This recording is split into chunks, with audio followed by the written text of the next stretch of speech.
Queridos irmãos e irmãs, São Paulo diz na primeira leitura: eu vos asseguro pela fidelidade de Deus, o ensinamento que vos transmitimos não é sim e não. Pois o Filho de Deus, Jesus Cristo, que nós, a saber, eu, Silvano e Timóteo, pregamos entre vós, nunca foi sim e não, mas somente sim. Com efeito, é nele que todas as promessas de Deus têm o seu sim garantido. O que São Paulo está nos falando acerca da natureza da pregação apostólica é que ela não tem ambiguidade. Não é uma pregação ambivalente, que afirma coisas contraditórias, com uma linguagem escorregadia e que mistura a mentira com a verdade. Ele diz que o ensinamento que vos transmitimos não é sim e não, mas somente sim. E isso é muito importante, porque frequentemente quando nós apresentamos uma pregação inequívoca, clara, transparente, assertiva, a sensibilidade dos homens do nosso tempo tem por ela uma certa aversão. Porque não tem respeitos humanos.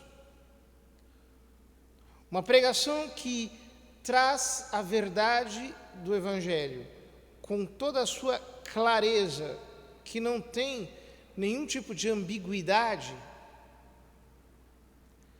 é uma pregação que, obviamente, não agradará a todos. Pelo contrário, trará incômodo, dor, exigência, necessidade de transformação, conversão.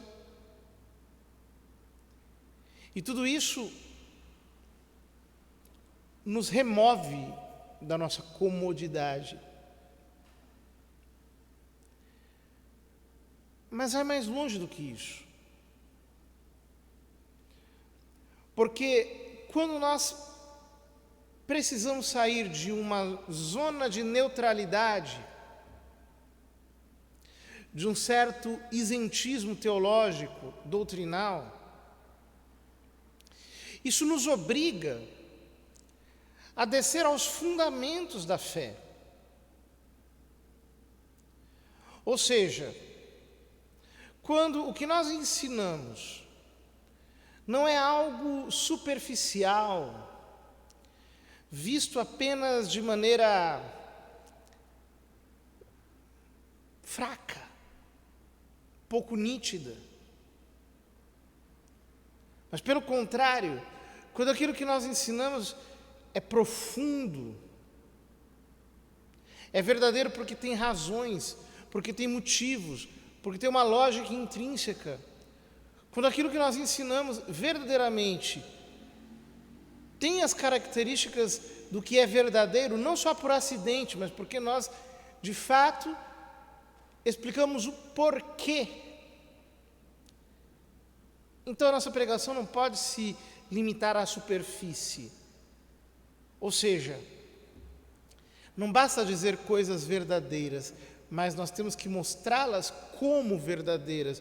Nós temos que fazer-se entender os motivos pelas quais elas são verdadeiras. E é por isso que não basta ficar numa espécie de voo panorâmico. Queridos irmãos, nós vivemos num tempo em que há muita enganação, por quê?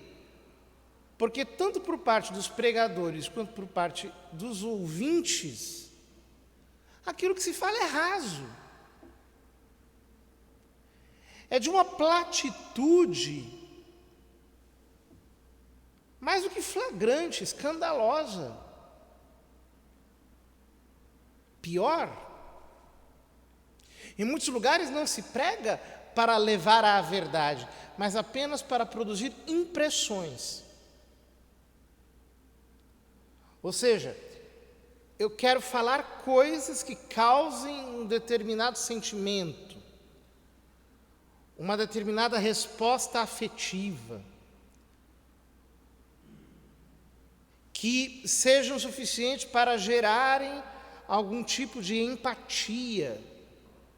E aí, obviamente, nós estamos reduzindo não apenas a verdade da pregação a uma conjunção de bobagens destinadas a provocar sentimentos, mas nós estamos reduzindo os ouvintes ao nível de animais.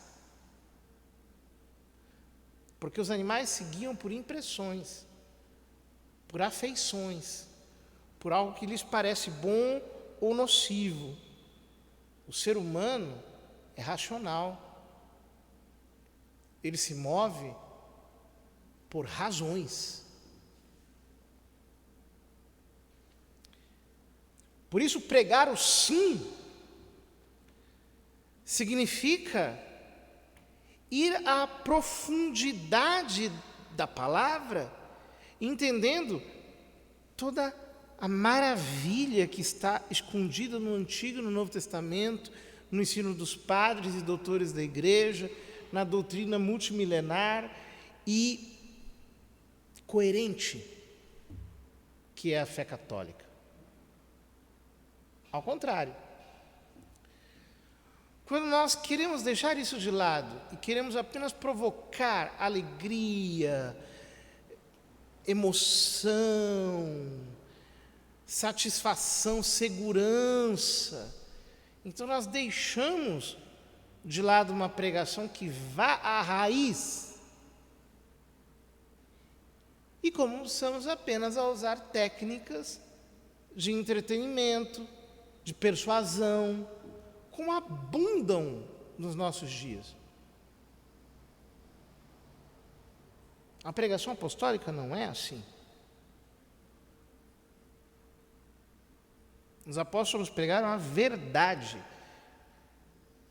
E como existem trapaceiros que não estudam, preguiçosos, que não vão ao fundo da verdade, que são banais, que reduzem a pregação a uma exterioridade ridícula. Jesus diz no Evangelho: vós sois o sal da terra, se o sal se tornar insosso, com que salgaremos? Ou seja, se nós reduzirmos a verdade transcendente de Deus à mera emotividade humana, ou a jargões de partido político, ou qualquer outra bobagem, o sal perdeu o sabor. Ele vai ser pisado pelos homens. Se nós pegamos a luz da doutrina evangélica e a escondemos, ela não vai brilhar. Ninguém acende uma lâmpada e a coloca debaixo de uma vasilha. Vós sois a luz do mundo.